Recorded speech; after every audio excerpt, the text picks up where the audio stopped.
bless you. Amen. God bless you, Pastor. வாருங்கள், உங்களோட வார்த்தைகளை கேட்கறதுக்கு கர்த்தருடைய ஆசீர்வாதத்தை நாங்க ஆவலோடு கேட்பதற்கு காத்து கொண்டிருக்கிறோம். வாருங்கள் பாஸ்டர், வந்து உங்களோட நாமத்தை, உங்களோட கர்த்தருடைய வார்த்தையை பகிர்ந்து கொள்ளுங்கள். நன்றி பாஸ்டர், நன்றி. ஆமென், ஆமென். God bless you. நன்றி. சிறிய ஜெபத்தோடு ஆரம்பிப்போம்.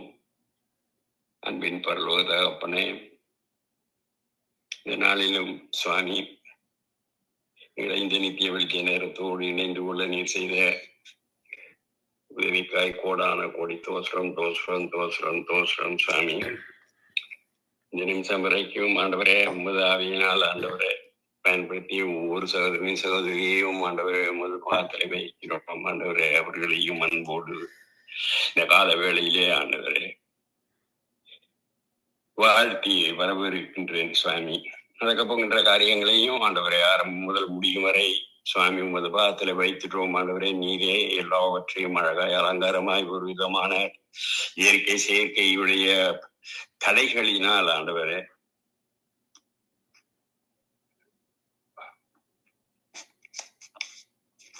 கஷ்டம் வராதபடி பாதுகாத்துக் கொள்ளுங்கள் என்று சொல்லுகிறேன். இன்றைய நாளிலும் சுவாமி வழி நடத்துகிற எங்களை இந்த ஆயத்தப்படுத்த செய்த மூத்த சகோதரராகிய மகேந்திரன் ஐயாவையும் ஆரம்பம் முதல் முடியும் வரை ஆசீர்வதிங்க என்று சொல்றேன். மற்றும் ஆண்டவரை தைரியமாக ஆண்டவரை இந்த ஊழியத்தை செய்கின்ற லெஸ்லி ஐயாவையும் ஆசீர்வதிங்க என்று வேண்டிக் கொள்கிறேன். இதனிலும் ஆண்டவரே வழி நடத்துகிற சகோதரியையும் பெறப்படுத்தும் வண்ணமாக ஆரம்பம் முதல் முடியும் வரை சகோதரியையும் பெறப்படுத்துங்கள் என்று சொல்லி மது பாத்திரை கெஞ்சி நிற்கிறேன் சுவாமி. மேலும் இந்த நாளில் என்னோடு இடைப்பட்ட வார்த்தையை பகிர்ந்து கொள்ள எனக்கு கொடுத்த சந்தர்ப்பத்திற்காக தோசுரம் தோசுரம் தோசுரம். அதாவது நாங்கள் எப்பொழுதுமே பலிபீடத்தின் மேல் அக்கினியாக இருக்க வேண்டும் என்ற தலையங்கத்திலே இன்றைய நாளிலே உங்களோடு பகிர்ந்து கொள்ள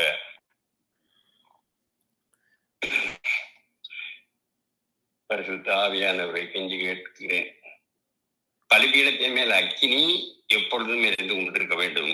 அது ஒரு பொழுதும் அவிந்து போகல் ஆகாது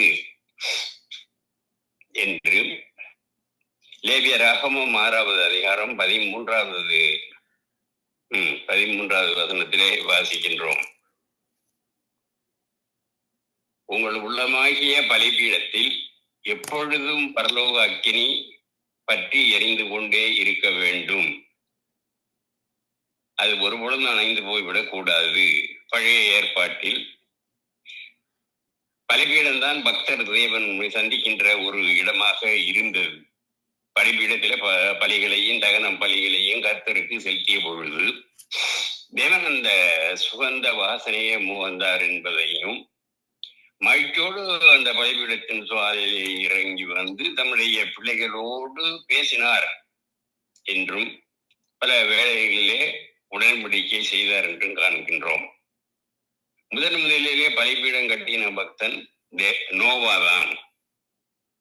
உலகம் ஜலப்பிரளயத்தினால் அழிக்கப்பட்ட பொழுது மனு குலத்தினுடைய பாவ சாபங்களை நோவா உணர்ந்து மன்னிப்பு கோரி பலிபீடத்தை கட்டினார் என்று எழுதப்பட்டிருக்கின்றது.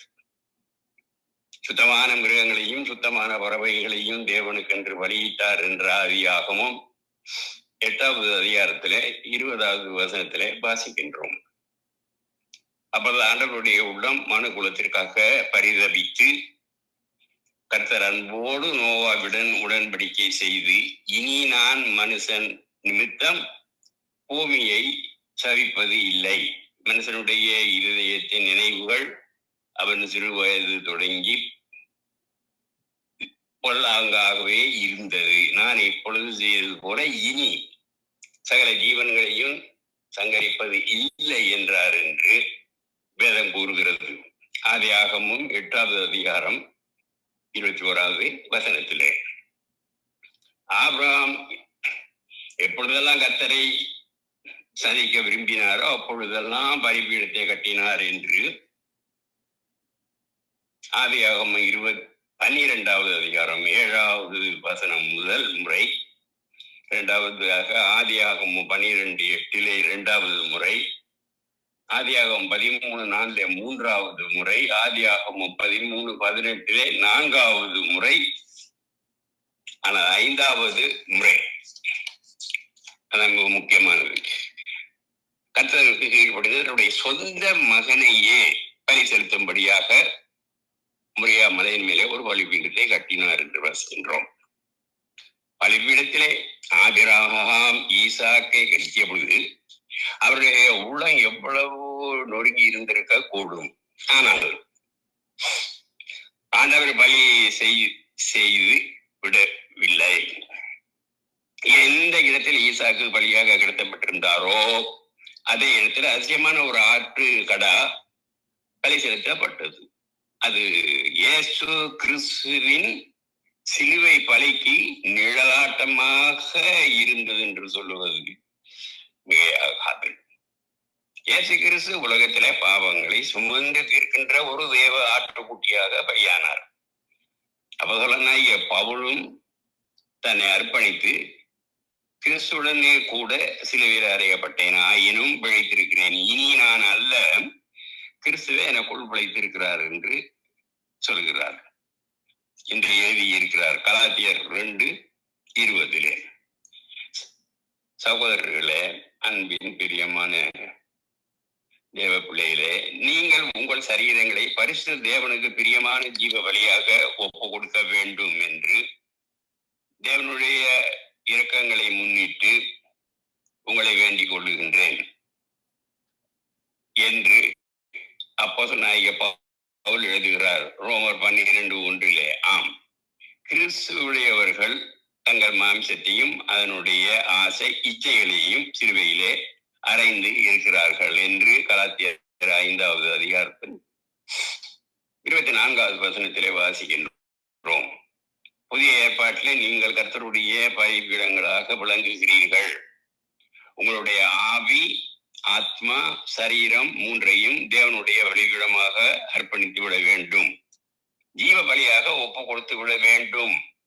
அப்பொழுது அக்கினி உங்கள் மேல் இறங்கும். பழைய ஏற்பாட்டிலே 3 விதங்களான பலிபீடங்களை கட்டினார்கள். முதலாவது மண்ணினாலே காட்டப்பட்டது, 2வது புளியினாலே செதுக்கப்படாத முழு கற்களினாலே கட்டப்பட்டது, 3வதாக ஆசரிப்பு கூடாரத்திலே உள்ள பலிபீடமானது சீத்தம் மரத்தினால் செய்யப்பட்டு வெண்கல தகட்டினாலே மூடப்பட்டது. மண்ணால் செய்யப்பட்ட பலிபீடம் நம்முடைய சரீரத்திற்கு அடையாளமாக இருக்கிறது. சங்கீதம் 103:14 எசாயா 64:8 கற்களினாலே கட்டப்பட்ட பலிபீடம் நம்முடைய ஆத்மாவை குறிக்கின்றது.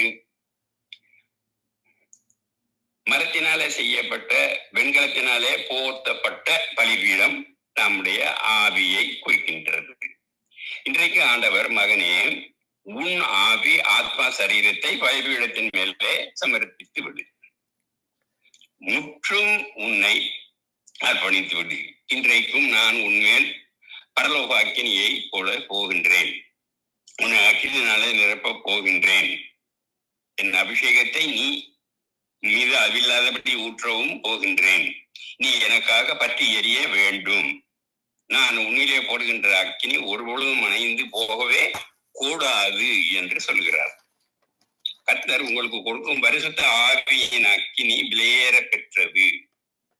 இந்த அக்கினி அபிஷேகத்தின் மேன்மையையும் விலை மதிப்பையும் உணராத அநேகர் அதை நஷ்டப்படுத்தி விடுகிறார்கள். லவோதிகா சபையிலே குறித்து கர்த்தர் துக்கத்தோடு சொல்கிறார், நீ குளிரும் இல்லாமல் அனலும் இல்லாமல், நீ குளிரிலாவது அனலிலாவது இருந்தால் நலமாக இருக்கும். இப்படி நீ குளிரவின்றி அனலுமின்றி வெதுப்பாக இருக்கிறபடியினால உன்னை என் வாயிலே இருந்து வாந்தி பண்ணி போடுவேன் என்று சொல்லுகிறார் என்பதை நாங்கள் வெளிப்படுத்தின விசேஷம் 3வது அதிகாரத்துல 15, 16வது வசனங்களிலே பார்க்கின்றோம். அக்கினியாக இருக்க வேண்டிய தேவ ஜனங்கள் வெதுவெதுப்பாக இருக்கக்கூடாது.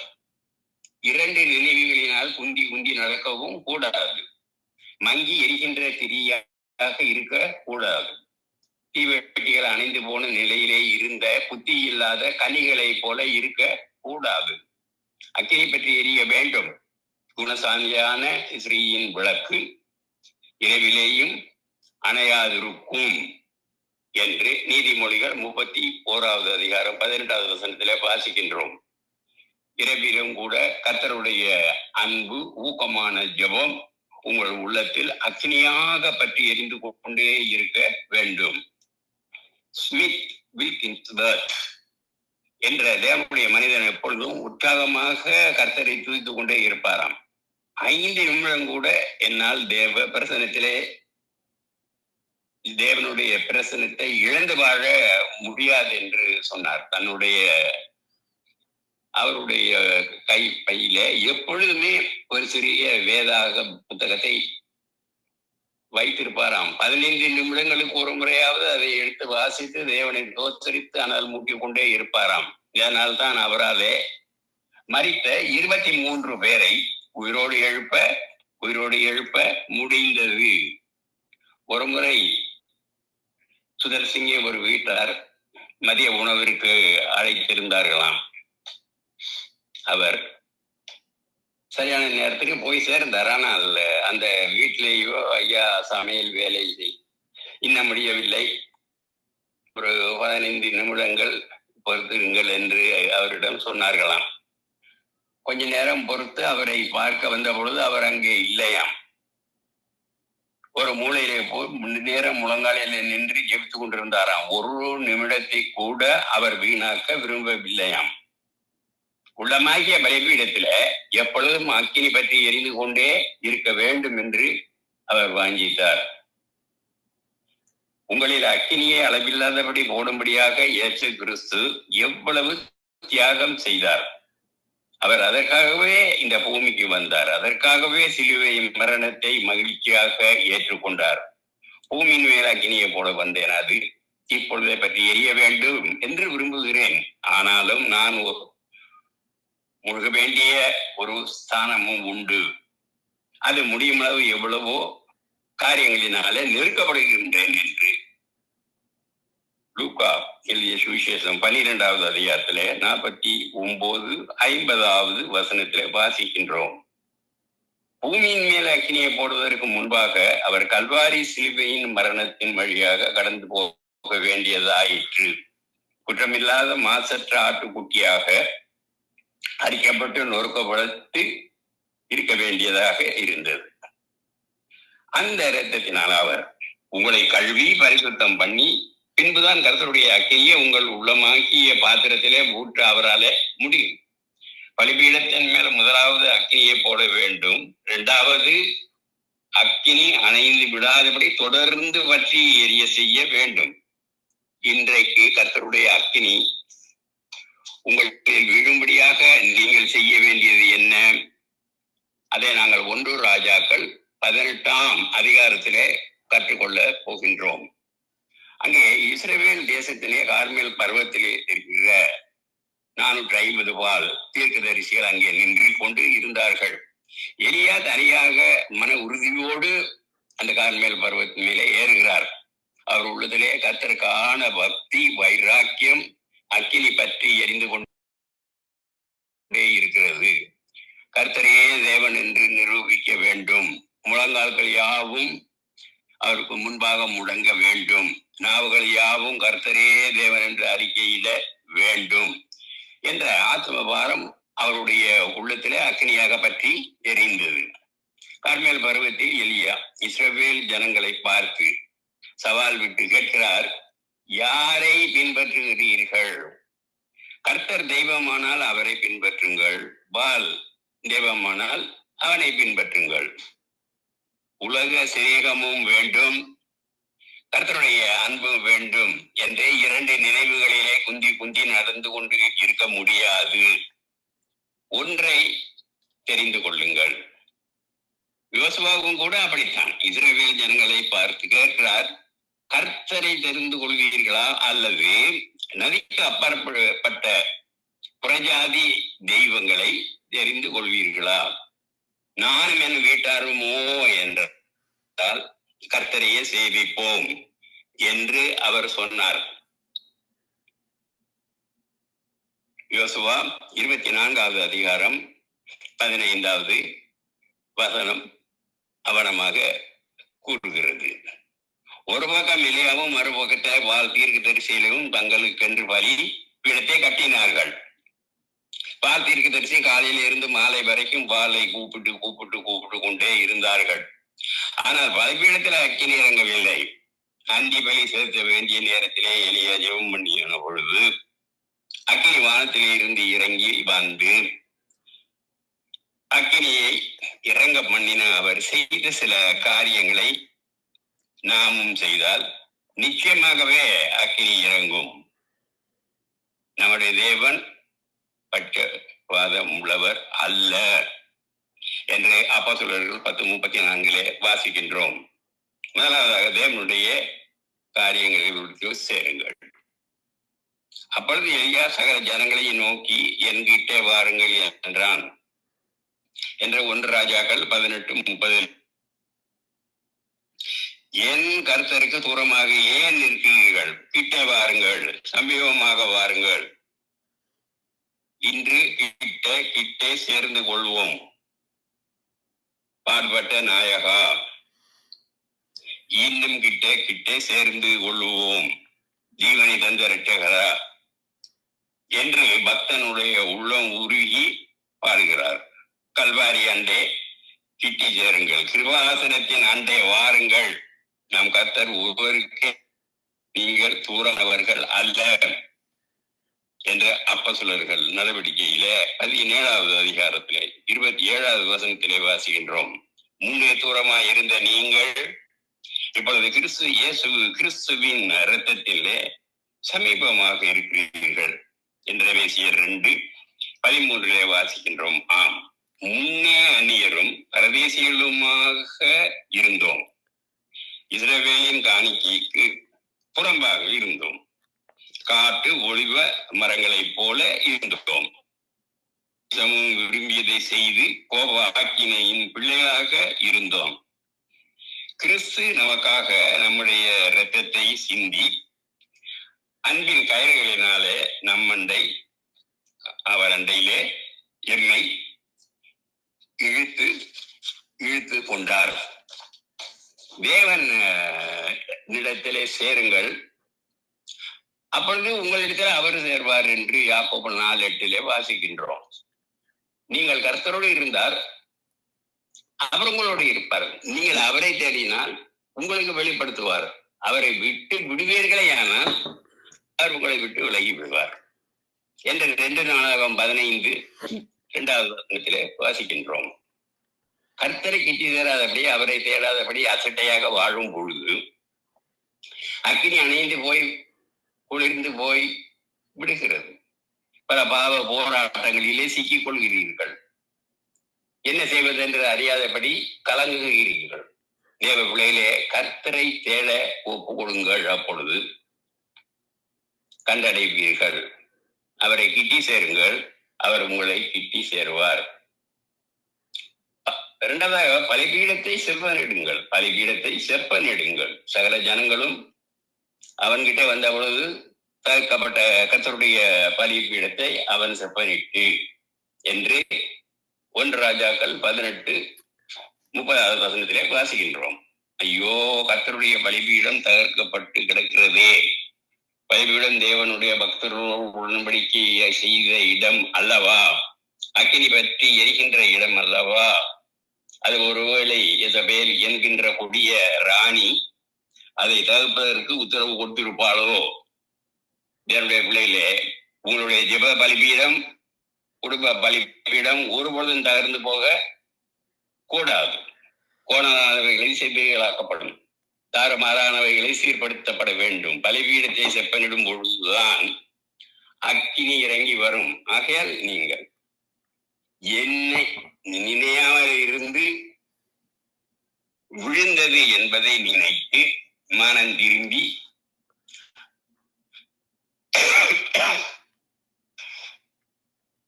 ஆதியிலே செய்த கிரியைகளை செய்வீர்களாக என்பதை நாங்கள் வெளிப்படுத்தும் பிரதேசம் 2வது அதிகாரம் 5வது வசனத்திலே வாசிக்கின்றோம்.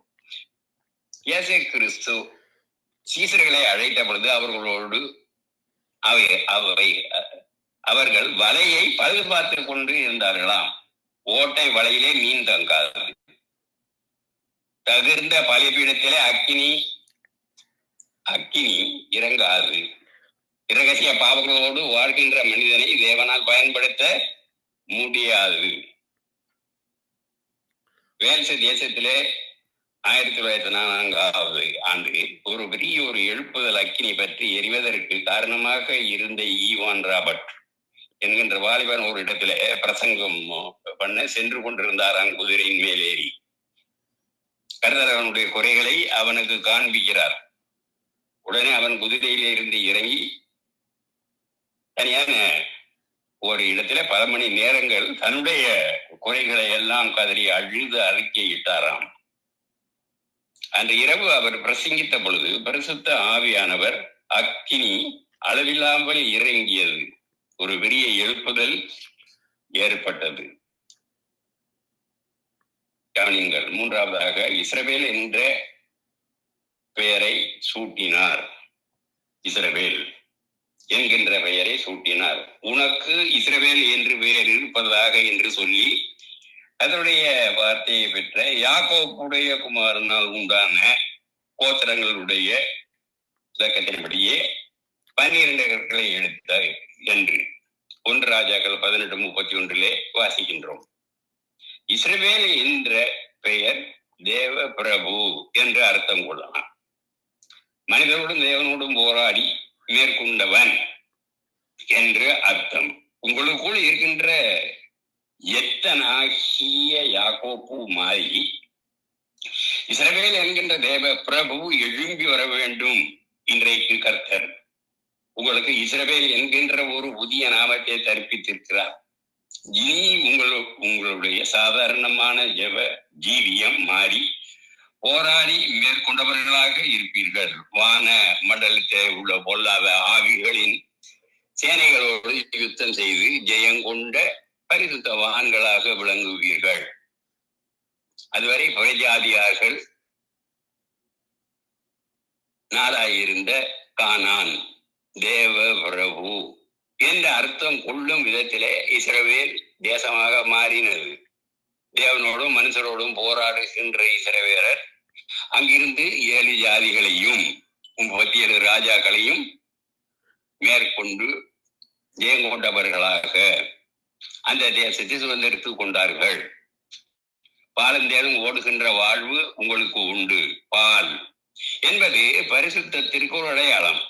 தேன் என்பது தேவனுடைய வார்த்தைக்கு ஒரு அடையாளம். கர்த்தருடைய வார்த்தை தெளிதேனிலும் மந்திரம் உள்ளதாக இருக்கிறது. நீங்கள் இஸ்ரவேலாக மாறுவீர்களே ஆனால் பாலும் தேனும் ஓடுகின்ற கானானை கர்த்தர் உங்களுக்கு தந்திருக்கிறது மட்டுமல்ல, அவருடைய அக்கினியையும் உங்கள் மேல் இறங்க பண்ணுவார். 4வதாக 12 கற்களினால் பலிபீடம் கட்டினார். அந்த கற்களினாலே கர்த்தருடைய நாமத்திற்கென்று ஒரு பலிபீடத்தை கட்டி என்று வேதம் கூறுகிறது. அதாவது 1 ராஜாக்கள் 18:32 எலியாவின் நாட்களிலே இஸ்ரவேலில் 12 கோத்திரங்கள் பிரிந்து கிடந்தன. 2 கோத்திரங்களில் எருசலேமுக்கு தலைநகராக கொண்டு வந்து அரசாண்ட மற்ற 10 கோத்திரத்துக்கும் சமாரியா தலைநகராக கொண்டன. பெருகிக் கொண்டே இருந்தன. ரூபனின் பிரிவினாலே மனோ விசாரங்கள் மிகுதியாக இருந்தன என்று நீதிமொழிகள் 5வது அதிகாரத்திலே சாரி இல்ல, நியாயாதிபதிகள் 5வது அதிகாரத்திலே 15, 16 வாசிக்கின்றோம். தேவ ஜனங்களே, பிரிவினையை அகற்றுங்கள், தப்புகளை அகற்றுங்கள், வைராக்கியத்தை, மன்னிக்காத சுபாவம் இவற்றை அகற்றி தேவனுடைய அன்பிலே இணைக்கப்படுங்கள். எருசலேம் இசை விண்ணப்பான நகரமாக கட்டப்பட்டு இருக்கிறது என்று சங்கீதம் 122:3 சங்கீதக்காரன் புலம்புகின்றான். நீங்கள் எங்கே பிறந்து எங்கே வாழ்ந்திருக்கலாம், ஆனால் கல்வாரி சிலுவை என்ற வரும்பொழுது இயேசுடைய இரத்தம் உங்களை கழுவுகிறது மட்டுமல்ல, நீங்கள் சீயோன் மலையில் இடத்திற்கும் தேவனுடைய நகரமாக்கிய பரம எருசலேம் இடத்திற்கும் 1000-10,000 தேவர்களுடைய இடத்திற்கும் பரலோகத்திலே பேர் எழுதிப்பட்டு இருக்கின்ற முதற் பேரானவர்களின் சர்வசங்கமாக்கிய சபையின் இடத்திற்கு வந்து சேருகிறீர்கள் என்று பெயர் 12வது அதிகாரத்திலே 22-23 வாசிக்கின்றோம். தேவனுடைய பிள்ளைகளே, நீங்கள் அக்கினியை எதிர்பார்க்கிறீர்களே, ஆனால் யார் யாரோடு ஒப்பராக வேண்டும், அவர்களோடு ஒப்பராய்ப்படுங்கள். பிறருடைய குற்றத்தை மனப்பூர்வமாக மன்னித்து விடுங்கள். பலிபீடத்திலே பிரிவினைகள் இருக்கக்கூடாது. ஏதோ சகோதரர்கள் ஒரு வீட்டு வாசம் பண்ணுகிறது எத்தனை நன்மையும் எத்தனை இன்பமும் ஆனது. அங்கே கர்த்தர் என்றென்றைக்கும் ஆசீர்வாதத்தை ஜீவனையும் கட்டளை எழுகிறார் என்று சங்கீதம் 133:1-3 வாசிக்கின்றோம். 5வது நொறுங்குண்ட பலியான காரியத்தை அர்ப்பணித்து விடுங்கள். அக்கினி இறங்குவதற்கு எலியா செய்த அடுத்த காரியம் என்ன? பலிக்கான காளைகளை சந்து சந்தாக துண்டித்து வைத்தார் என்றும், காளை பலிக்கு சுத்தமான ஒரு மிருகமாகவும் இருந்தது.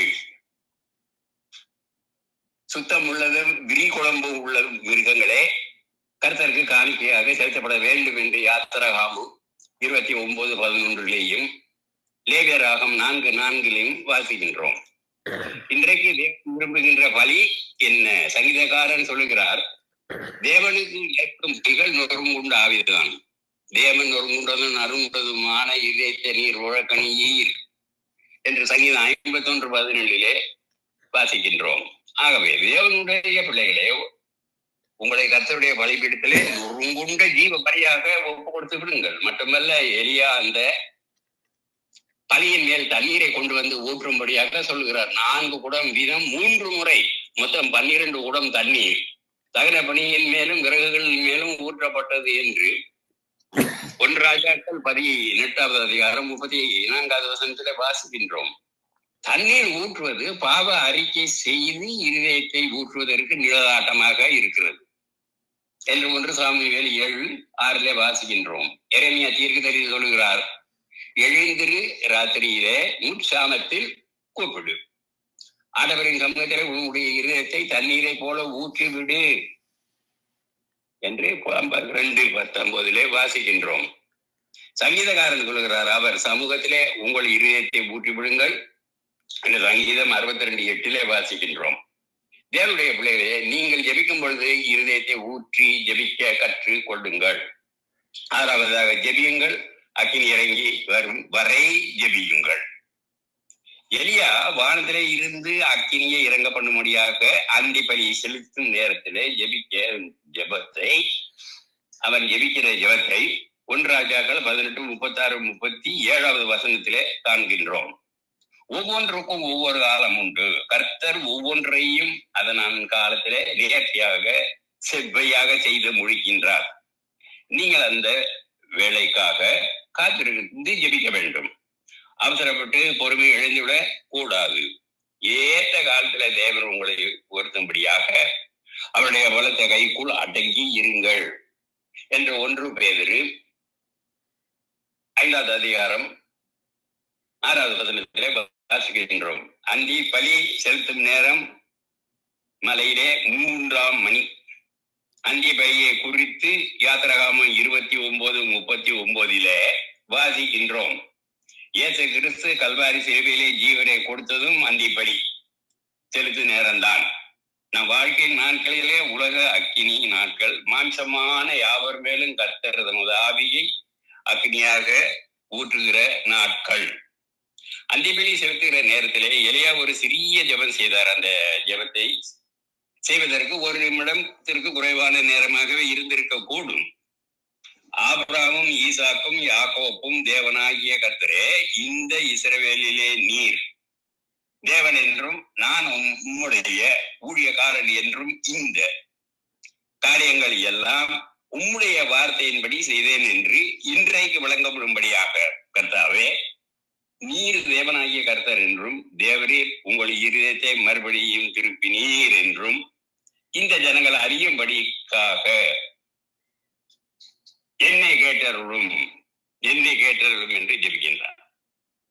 அப்பொழுது கர்த்தரிடத்தில் இருந்து அக்கினி இறங்கி அந்த சர்வாங்க தகன பையையும் விறகுகளையும் கற்களையும் மண்களையும் பட்சித்து வாய்க்காலிலே இருந்த தண்ணீரை நக்கி போட்டதென்று ஜனங்கள் எல்லோரும் இதை கண்டு முகங்குப்புற விழுந்து கர்த்தரே தெய்வம் என்று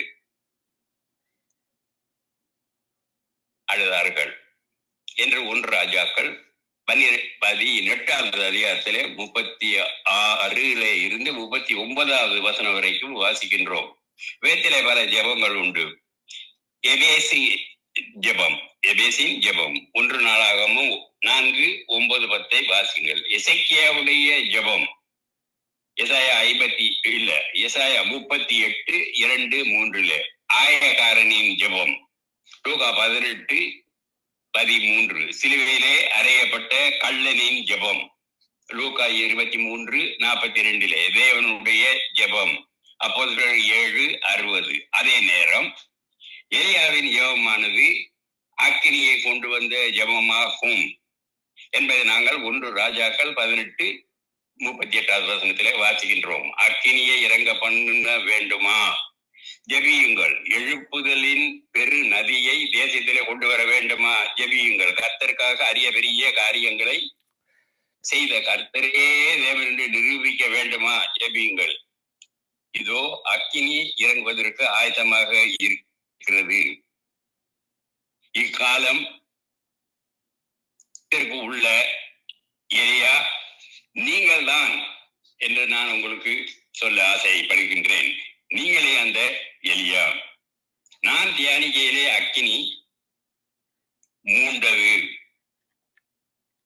என் இருதயம் எனக்குள் அனல் கொண்டது என்றும், நான் தியானிக்கையிலே அக்கினி மூண்டது, அப்பொழுது என் நாவின் விண்ணப்பம் செய்தேன் என்று சங்கீதக்காரன் 39:3 வாசிக்கின்றான். பிரியமானவர்களே, எத்தனை பேர்களை எதிர்த்து வந்தாலும் கூட உங்களை ஒன்றுமே செய்ய முடியாது. இந்த அக்கினி அபிஷேகத்தை பெற்றும் அனல் நிறைந்த வாழ்க்கையை நீங்கள் பெற வாஞ்சிக்கிறீர்களா? வளமை நிறைந்த தலை கீழாக காரியங்கள் மாற்றும் என்று நீங்கள் கருத்தாக ஜெபம் செய்யுங்கள் என்பதை 2 நாளாகவும் 16:9 வாசிக்கின்றோம். என்னை அக்கினி ஜுவாலையாக பயன்படுத்தும் என்று கர்த்தாக உங்கள் மேல் பரலோக அக்கினி விழுகிறது என்று சொல்லுகின்றேன். ஒரு சிறிய ஜெபத்தோடு என் செய்தியை முடித்துக் கொள்கிறேன். அன்பு தெய்வமே, எத்தனை மேலான ஒரு வாழ்க்கையை நீர் எங்களுக்கென்று வைத்திருக்கின்றீர். இந்த அனுபவத்தை இன்று எங்களுக்கு தாரும் சுவாமி. நாங்களும் பரிசுத்த அக்கினியினாலே நிறைந்து அநேகரை உம்மண்டை கொண்டு வருகின்ற உண்மை ஊழியம் செய்கின்ற நிலையிலே வாழ எங்களுக்கு அருள் தாரும். கர்த்தராகிய இயேசுவின் நாமத்தில் பிதாவே என்று சொல்வதோடு சங்கம தமிழ் கிறிஸ்தவ வானொலியின் ஊடாக இந்த செய்தியை கேட்கிறவர்கள் மேலும் சுவாமி அக்கினி அபிஷேகம் மூண்டு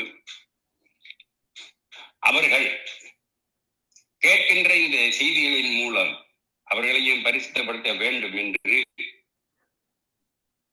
உங்களிடம் கெஞ்சி கேட்கின்றோம். அவர்களுக்கு நீர் இந்த தெய்வீக சாயலை தருகிறபடியினால் உமக்கு தோசரம் செலுத்துகிறோம். ரட்சிக்கப்படாதவர்கள் ரட்சிக்கப்பட வேண்டும் என்பதற்காகவே இந்த ரீதியை வெளிச்ச ஊழியத்தை நாங்கள் செய்கிறோம் சுவாமி. நீரே அவர்களுக்கு அருள் வந்து கொண்டு இருக்கிறபடினால் உமக்கு நன்றி நன்றி செலுத்துகிறோம். அவர்களையும் இந்த நித்திய வெளிச்சத்திற்குள் இழுத்து வாரும் தேவனே என்று கர்த்தராகிய இயேசு கிறிஸ்துவின் இனிய நாமத்திலே ஜெபத்தை ஏறெடுக்கிறோம் பிதாவே, ஆமேன் என்று சொல்லி என் செய்தியை முடித்துக் கொண்டு, அம்மா உங்க கையில பார்க்கிறேன், தொடர்ந்து நடத்துங்கள் என்று சொல்லி மறுபடியும் சந்திக்கும் வரை உங்களிடமிருந்து விடைபெறுகிற இந்த தருணத்தை கொடுத்த தேவனுக்கும் நன்றி சொல்லி உங்களிடமிருந்து மறுபடியும் சந்திக்கும் வரை விடை பெறுகின்றேன். ஆமேன், ஆமேன், ஆமேன்.